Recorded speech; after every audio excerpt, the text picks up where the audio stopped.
পবিত্র কোরআনে হাজার মাসের চেয়ে শ্রেষ্ঠ রাত বলা হয় শবে কদরকে। তাই তো ধর্মপ্রাণ মুসলমানরা এই রাতে আল্লাহর নৈকট্য লাভের আশায় দোয়া, জিকির ও নামাজে মশগুল থাকেন। ইসলামিক স্কলারদের মতে রমজানের শেষ 10 দিনের বেজোড় রাতগুলোর যে কোনো দিন শবে কদর হতে পারে।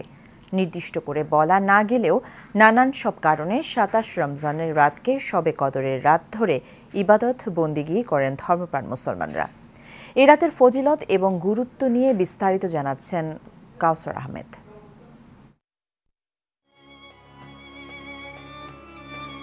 মুসলমানদের ধর্মীয় গ্রন্থ আল কোরআনের 114টি সূরার মধ্যে একটি সূরার নাম কদর, যেখানে এক রাতের ইবাদতকে হাজার মাস অপেক্ষা উত্তম বলে উল্লেখ করা হয়েছে। ফলে অন্যান্য দিনগুলোতে সাধারণ মুসল্লিরা ইবাদত বন্দিগিতে মশগুল না হলেও এ রাতে জিকির, তেলাওয়াত, দোয়া, দরুদে মশগুল থাকেন তারা। মুসল্লিরা এই রাতকে শবে কদর মনে করে ইবাদত করলেও এটি নিয়ে নানান মতামত রয়েছে অনেকের। তবে বেশিরভাগ ইসলামিক চিন্তাবিদদের মতে রাতেই শবে কদর হওয়ার সম্ভাবনা বেশি।